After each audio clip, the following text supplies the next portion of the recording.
Well, we have one more excursion over to Village of Grapevine. Oh man, it's getting late in the year, isn't it? Really, we're just about ready to put the railroad to bed for the winter. Right.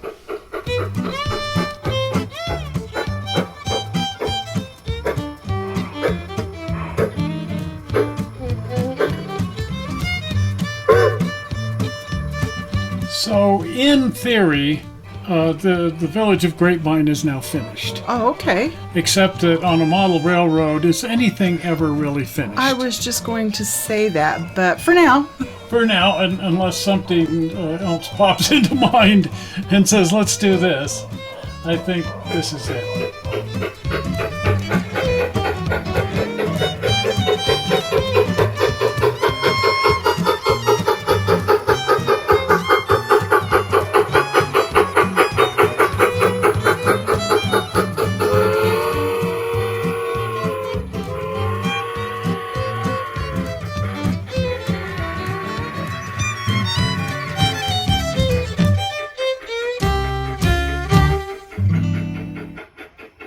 So this week we're doing three little things. First and foremost, we're adding in some of this artificial grass. And also this week we're going to be replacing the ballast and redoing the ballast, which most of which was taken up while we've been working on the Village of Grapevine. But also adding telephone poles. Those are really neat.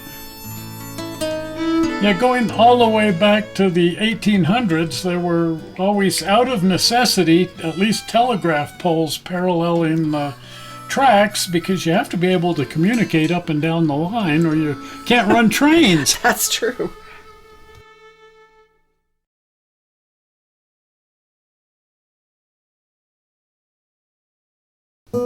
So the telephone poles are really something that you've created. Kind of. I bought them from a fellow online, but I thought they looked a little plastic. Yeah, originally they're the Bachmann poles that came with the train sets, but boy, have you reworked these. Well, I thought the insulators, plastic just didn't cut it for me, and so I decided to put some those pony beads, or those little seed beads. They're a little bit bigger than a seed bead, but up there for insulators. And boy, has that really brought this to life. Oh, it's fun. These look great. I wanted to figure out just exactly how to go about mounting them to the railroad, and just importantly, where to put them. And so I played with some various ideas on exactly how to go about mounting these to the railroad.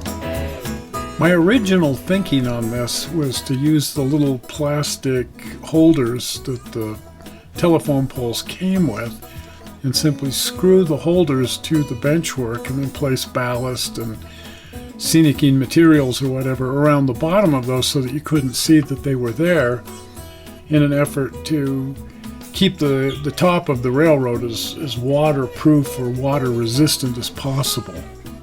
I wanted to maintain the ability to remove the poles whenever I needed to. It isn't that I wanted to take them out during inclement weather or the winter or anything. I want to leave them out there year around. But when I'm working on an area, I don't want them in the way, and I especially don't want to accidentally bump into one of them and break it off. But I came to the conclusion that the easiest way to deal with this would be to simply drill a hole through the roofing material and wood here so that I can shove the poles into the benchwork rather than have the little plastic base there. And if the poles sit down into the holes really nice and tight, I don't think there's going to be any issues with water leaking through and creating water damage. So the holes are going to have to be quite precise, exactly the right size so that the pole fits tightly down in there. And I thought, more importantly really, is that the holes have got to be perfectly perpendicular to the top of the deck so that the poles don't lean off to one side, or although poles that look like they're about to tip over is kind of fun too. But what I'm thinking is I'd rather have them nice and straight and vertical relative to the benchwork. I've found that just trying to eyeball that in there has never worked out all that well for me, that the hole is always going to be slightly off. So the best way to ensure that the hole is absolutely vertical is to create a little drilling jig. So I came in on the drill press and placed these little blocks of wood so that I could make an initial hole here, sort of a guide that I know is absolutely perpendicular to the drilling jig, the little block of wood here, so that when I run my drill bit down through there on the railroad, I'll be absolutely certain that the drill bit is being held perfectly vertical and perfectly perpendicular to the bench. I also realized right from the outset that because these poles are made using plastic injection system, that they're not perfectly round, and then of course they have a parting line seam up one side. So the upside there is I was able to find a drill bit that was just the tiniest little bit smaller than the poles, and then I could use a sanding drum on a moto tool, a rotary tool, to sort of carve away the irregularities so that I could encourage the pole to fit really snugly down into the hole. That looks a lot better anyway than having that weird disc at the bottom. And I love the stress of the sanding marks, so much so that I added more distressing with a saw blade. As would be on a telegraph pole. So often when I'm doing this kind of work, I'm careful to go in and sand to get rid of the fuzz. Because you get all kinds of little shards of plastic or wood fuzz or something. But in the case of these telephone poles, the fuzzy stuff just looked more like splintered wood. Yes. So I just said, well, don't argue with success. Good enough is good enough. That's right. I also spent a fair amount of time trying the poles in different locations and different spacings to achieve what felt like a really comfortable and somewhat realistic placement for the poles themselves. And I thought running them right straight up between the two tracks through this end of the village, and then run them off to one side over at the far end of the village, if there were wires, which there aren't going to be, the trains would be passing under the wires as the wires change sides relative to the track, and then continue on from there. And I really love the look of having one of these poles tucked up neatly against the end of the freight depot here. I think that looks really outstanding. Well, I think it looks more realistic to have the telephone pole up by the building. That would be in most towns. And I love the look of the poles kind of stretching off in the distance here. As we go forward, I want to add more so they do continue to go clear on down the tracks this way. That'll be fun. Because that's what telephone poles are supposed to do. Well, exactly. I find it interesting anyway. Okay, let's talk a bit more about ballasting. We've talked about this on a couple of videos, but I use a lot of loose materials on top of the railroad because I need to have really good drainage up here. I don't want to put anything on top of the railroad that's going to hold water against the roofing material, or that roofing material will eventually fail. So everything that's up here is some kind of gravel or loose material. And the upside there is if I need to do any work anywhere, I can just grab the shop vac and pick all this stuff up. Then I empty out the shop vac and just dump all this material into various buckets and keep all these materials sorted by whichever bucket I've got the stuff in. And then once the loose material is picked up, because in theory everything up here is waterproof, or at least very, very water resistant, I can take the garden hose and spray nozzle here and wash off all of the loose debris, in this case a lot of grapes that have fallen down here and are decomposing. Now this is an interesting product that you put me onto to use for ballast. There you go. poultry grid. Yes. We had no idea that birds ate rocks. Well, they use it instead of teeth because they just have a beak. Well, and originally you suggested using clay kitty litter for ballast, and that has worked out brilliantly. Right. But I was looking for something that actually looked more like the granite that they actually use on the railroad. And they were saying, well, nothing's going to look more like chunks of granite than chunks of granite. Right. I simply spread this material out across the track. In this case, I'm putting it on directly out of the bag. Once it's been laid and picked up and it ends up in buckets, then from that point on, I'm scooping it out of the buckets using a cup. But I'm doing the same thing. I just simply want to spread this out onto the track and get it evenly dispersed. My new technique, if you will, is to when I'm using the cup, just sprinkle it down between the rails, not worry about getting it off to the sides at all. This is somewhat similar to the way the actual railroads would distribute this stuff, especially the narrow gauge, and then just work it down in, and it will find its way out under the rails into the side areas, but the key is just fill in the area in the middle. And then I'm you might say, Gandhi dancing this into place with a brush, and I just kind of disperse that around and get it off of the tops of the ties, and then tamp it down and so on so that it finds its way under the rails and out along the sides. And that produces a fairly realistic effect, I think.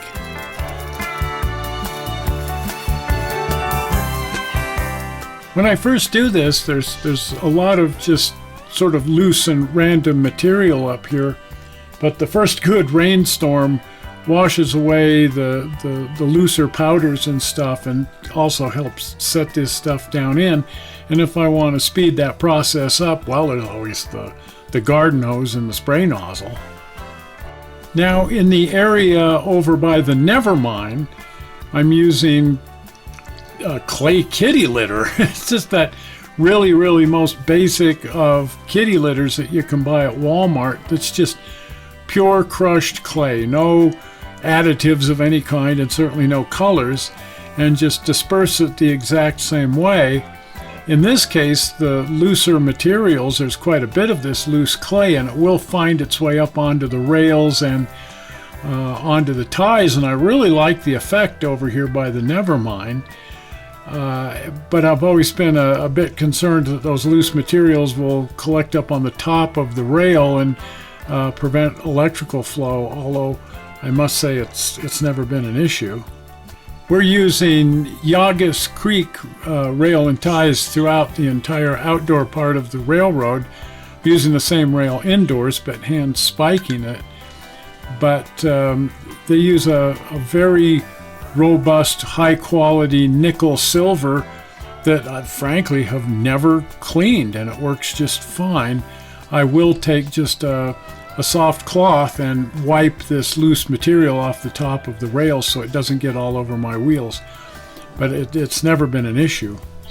Now in ballasting switches, it just requires being particularly careful. This granite, these little chips of granite, will find their way down into your points and frogs and guardrails and cause some issues, and it can get lodged in there too, where you've got to go in with a little something and pick the material out because it's really stuck. So the key is just be careful and test your switched throw and throw your points back and forth. Just make sure that nothing's lodged in there, and just be extra careful when you're ballasting around your switches. Now this is fun. I had been playing for some time with the idea of using artificial turf on the railroad, but I really didn't investigate it or look into it, and then suddenly you got me some. Well, you'd been kind of shopping around for some, but all of it was like way too long. It was like grass length. So how did you come up with this? It was just I think it was on Amazon or someplace like that. I just saw it, and thought, that's the shorter length. Somebody had advertised it as a shorter length, and I'm like, that's the one. And it's perfect. Yeah. Because it has, the better stuff has dead grass down inside it. Right, it's not just green. Yeah, so you need to have that extra color. If it's all solid green, then it doesn't look very good at all. And you can see by laying this on top of the grass outside there, it's the exact right color. But notice that with the little yellow grass down inside there, it really matches in perfectly. It sure does. And another advantage here is this stuff is porous. It's got a fabric to it that's rather open, but it even has holes cut right through it. Oh, that's nice. Because I don't want to have standing water underneath the grass up against the top of the railroad. That wouldn't be good at all. Well, it looks good even cut down into little small chunks like this. I bet you could use it for, little clumps of grass here and there. And I've been testing that, and it does. Oh, neat. So I'm planning to use all kinds of really small little pieces tucked into various places as little chunks of grass. It also occurs to me that it's all a fairly uniform length. Right, just like you'd mowed the lawn or something. And for crazy wild weeds and grass out in the wilderness, it needs to be lots of different lengths.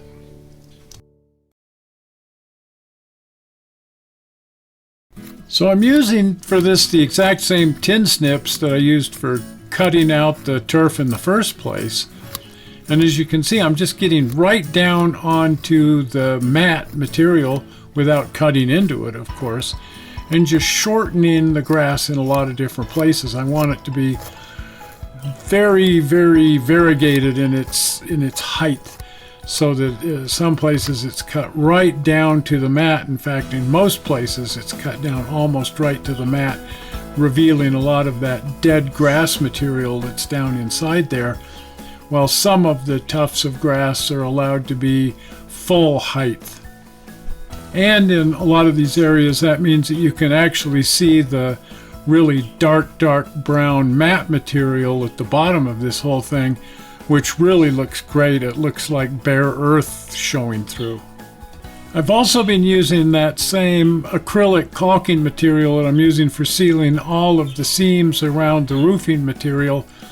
In this case, the very darkest brown that I can get.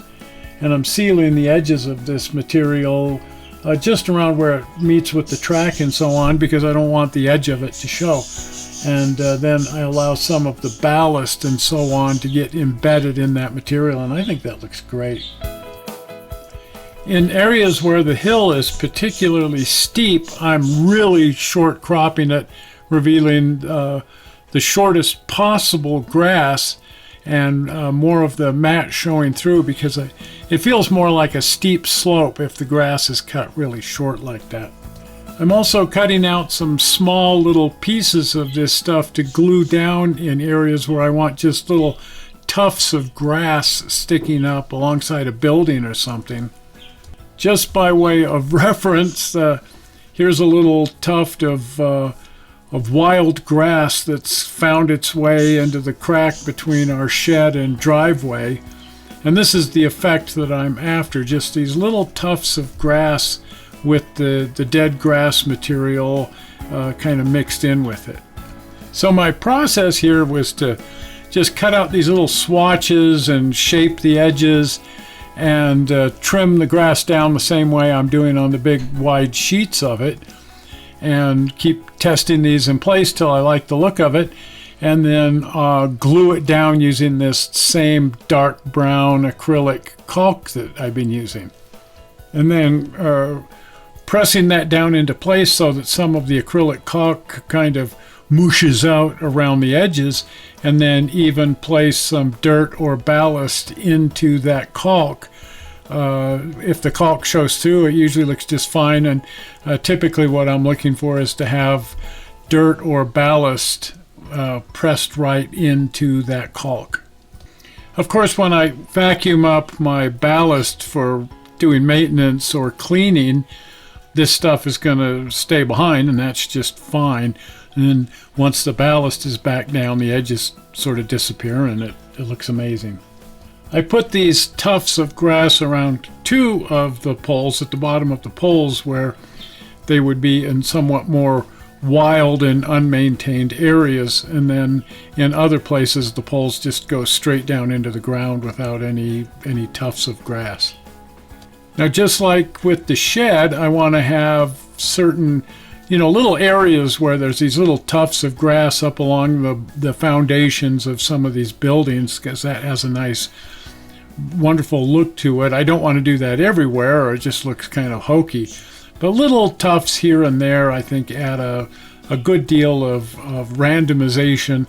And then placing it at the base of a couple of these buildings really ties the buildings into the scenery so that they don't feel quite like building flats. I wanted to put just a really thin little slice right along the edge of the boardwalk here. I think that adds a lovely little detail. But I put all kinds of these little runners of grass, if you will, up against the Burwood building flats. These are just Burwood wall hangings from the 1970s. They were never intended to be used on a model railroad.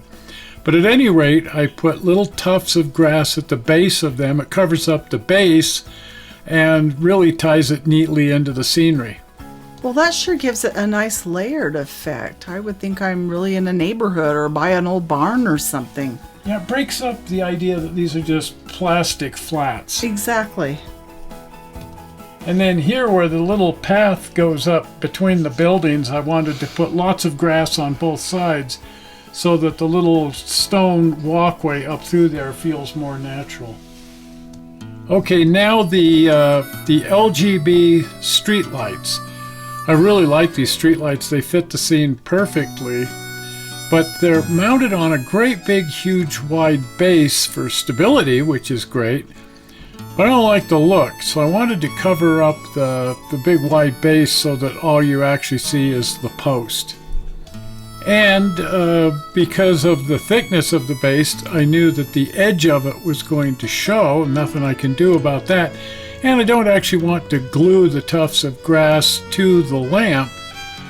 I just want them to sort of set in place so that they're cut out in a little collar that wraps around that holds it in place. But I need to cover up the edge of the LGB lamppost.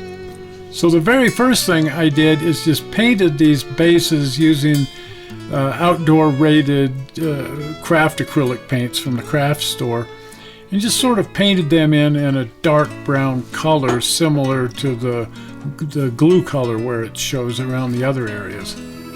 Then the areas on either side of the post, I can glue that material into place using the dark brown acrylic caulk, and then the little tufts of grass that set directly on the base of the pole will just simply set in place.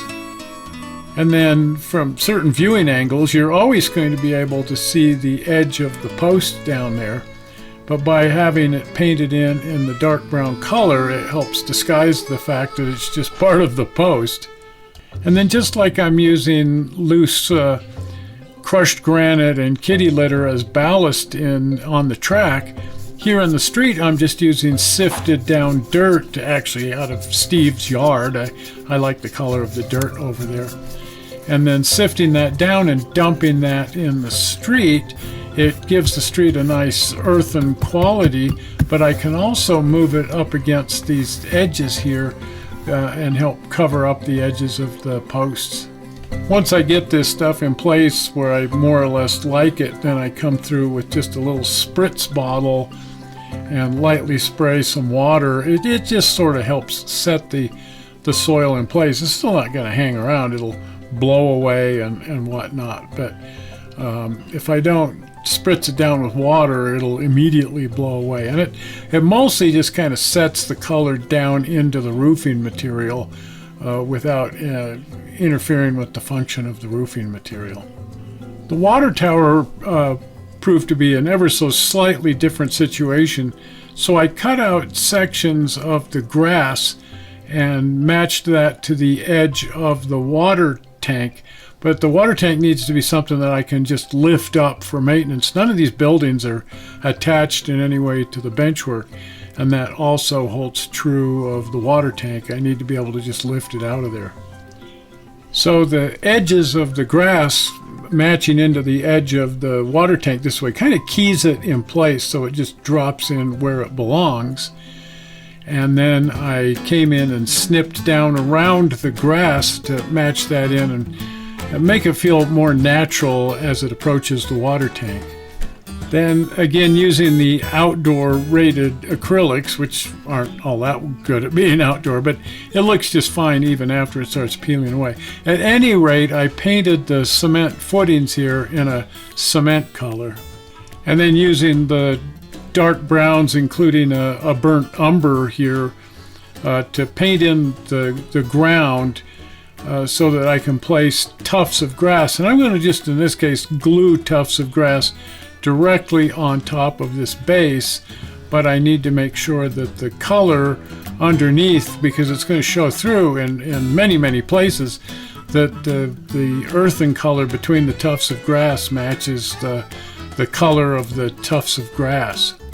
Of course, if you've ever been around actual water tanks on the steam railroads, the area under the water tanks is always just soggy, wet, muddy, and also green with wild grasses and stuff because it's such a wet and gooey environment. And then most of this ground and certainly the edges all the way around are going to be disguised by the loose ballast, which will just be encouraged to come up underneath the water tank. Being loose material, it's going to come out from underneath there and so on, but with the colors appropriate, everything should look good even as the ballast tends to move around.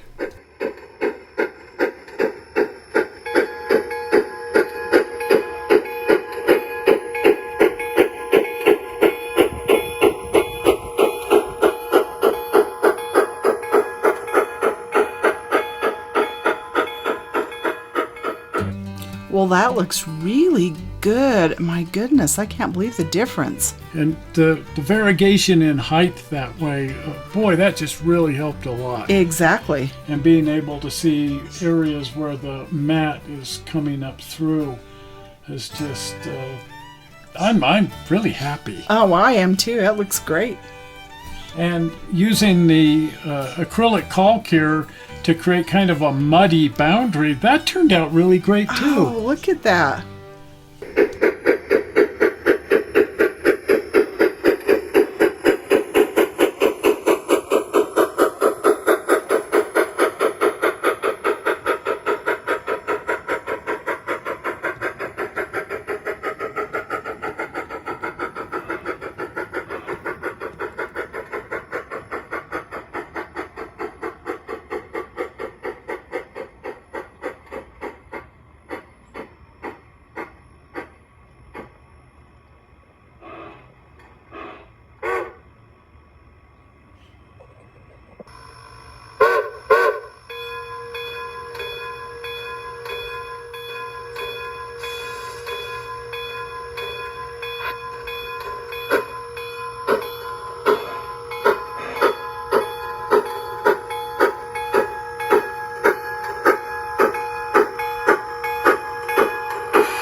Well, hopefully you've enjoyed this little series on the Village of Grapevine. Right. And like we say, in theory, this is the last of the Village of Grapevine, although, as we say, nothing is ever finished, so rest assured we will be coming back to the Village of Grapevine and adding some stuff. Right. So we're not really done with it, but we're done with it for now. Right. Anyway, as we move on, we hope that you have enjoyed this and you therefore want to be a subscriber if you're not already a subscriber. And the easy way to become a subscriber is by clicking on the upcoming blue button. Zoink! Right there, the blue button. Well, we're not sure how you found this video on the internet. We hope you didn't find it boring, and we will see you here on Tuesday. We'll see you then. We'll see you. Bye-bye. Bye.